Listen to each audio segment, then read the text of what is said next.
Hello, my happy readers. It's Shed Time Stories with me, Issy.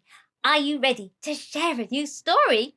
The title of the book I have chosen to read is Sophie Sparrow Wants to be a Flamingo.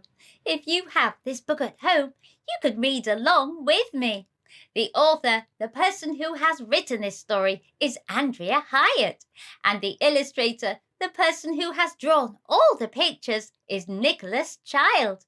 Now we're going to meet Sophie Sparrow, and she wishes that she was different. She would like to be just like a flamingo. Shall we read and find out what happens? Sophie and Sullivan perched on their favourite branch. They had met at Early Bird Summer Camp.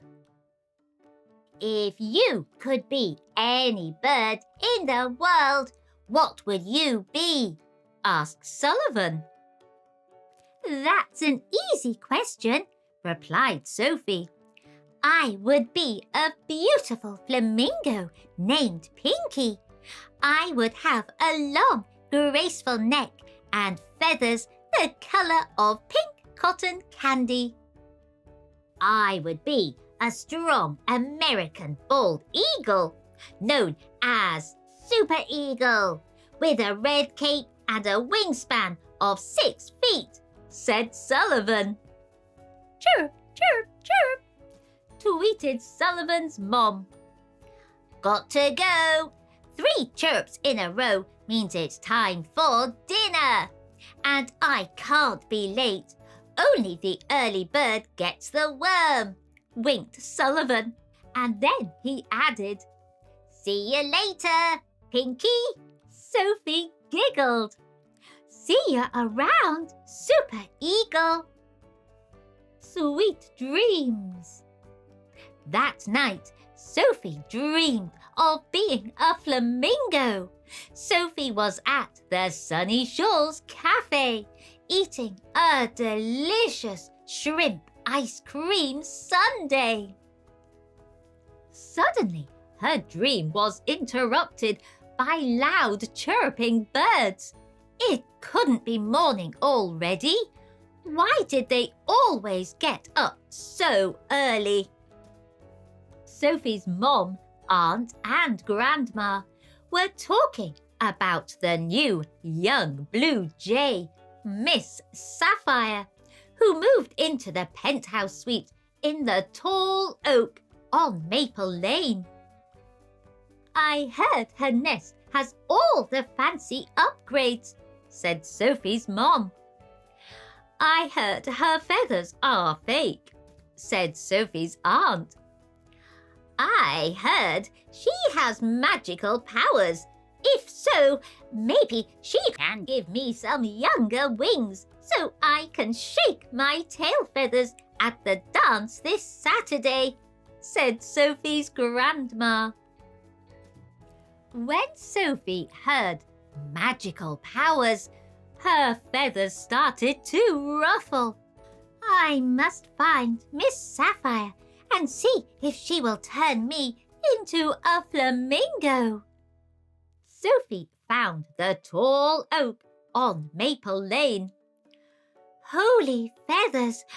I'm going to have to fly very high, exclaimed Sophie.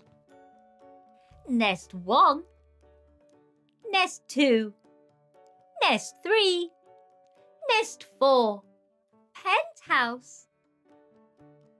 She was happy she took the soaring class at summer camp. Breathless, Sophie finally reached the penthouse. Miss Saphire was lounging in her fancy nest. Her feathers were a brilliant blue and didn't look fake. Hello, Miss Saphire. I'm Sophie Sparrow. Good afternoon, Sophie. What brings you to my lovely nest? Asked Miss Saphire. I heard you had magical powers, and I was hoping you could turn me into a beautiful flamingo named Pinky, said Sophie. Miss Saphire looked surprised. Why do you want to be a flamingo? Look at me. I have short legs, no neck, ugly brown feathers, and all I ever eat are worms. Flamingos are fancy, look stunning in pink, can balance on one leg, and eat delicious shrimp.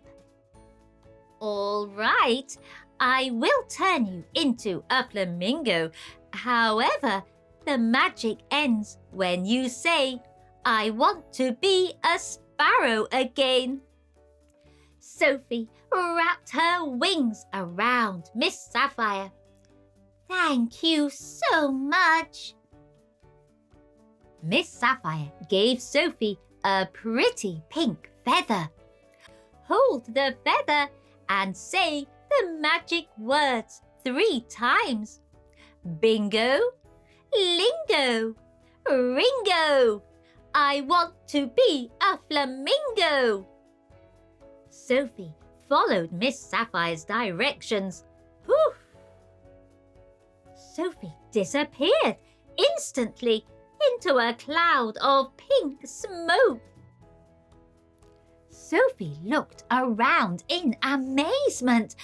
She saw majestic palm trees, a sandy beach, and the never-ending ocean. Hello, Pinky. Sophie stood next to a gorgeous flamingo.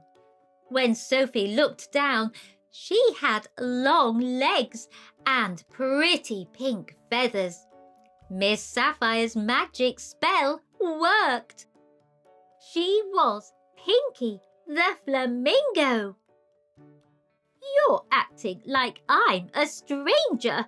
It's me, your friend Felicity, said the flamingo. I'm sorry, Felicity. My morning has been a little crazy, said Pinky. Let's get some tasty shrimp for lunch, said Felicity. Pinky couldn't wait to taste shrimp. Sounds great, said Pinky. Pinky looked at the little shrimp on her plate and took a bite. It was terrible. Let's practice our yoga poses on the beach, said Felicity. Pinky followed Felicity to the beach and watched her closely. Felicity lifted one leg and balanced herself on the other leg. Ta-da! Pinky tried, but she lost her balance. It's more fun to perch on my favourite branch with Sullivan than to balance on one leg, thought Pinky. Oh dear! Felicity looked at Pinky and said, Let's cool off in the new lagoon. Sounds like fun, said Pinky. Pinky followed Felicity into the water. She was grateful for her long legs. The bird baths she and Sullivan liked to visit were not as deep. Pinky and Felicity tossed the beach ball back and forth. Get out of the water now! Screeched the parrot. Pinky and Felicity looked around frantically.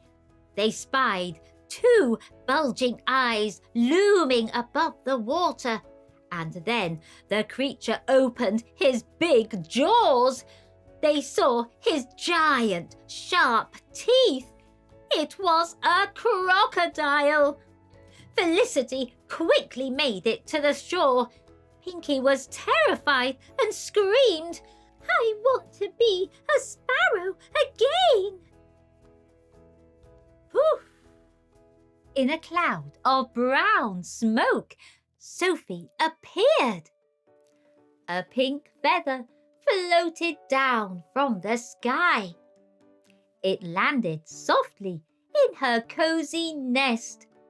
Sophie looked at the pretty feather and thought she would keep it as a reminder for when she wished for a different life. This happy thought was interrupted by her grandma's chirping. "There's my sweet sparrow baby girl. I bought something special for you at the new birdseed bakery," said Sophie's grandma. Sophie looked at the worm dipped in chocolate and covered with rainbow sprinkles. Sophie gave her grandma a peck on the cheek. "Thanks, Grandma. I think I'll share it with Sullivan." Sophie met Sullivan at their favourite bird bath. "This is the best worm ever," said Sullivan. Chocolate worms with rainbow sprinkles were so much better than shrimp, thought Sophie. "There's a rumour going around that Miss Saphire has magical powers. Maybe she could turn me into an American bald eagle," said Sullivan. American bald eagles are cool birds, but I think you are pretty special just the way you are. I wouldn't change a thing," said Sophie. Sullivan blushed and splashed Sophie with the warm water. She giggled and splashed him back. "I'm a sparrow, and that tickles me pink," thought Sophie. "Oh, there's that pesky cat. It could be worse."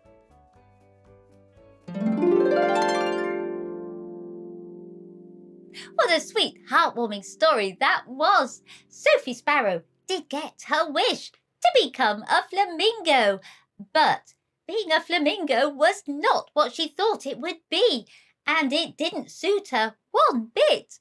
What Sophie Sparrow realised that the life she had with her friends and her family was the perfect life, and she got to eat chocolate-covered worms covered in sprinkles. I hope you've enjoyed this Shed Time story, and if you want to, you can like, share, follow and subscribe to Shed Time Stories. Then you'll be ready for the next book we can share together. Bye-bye.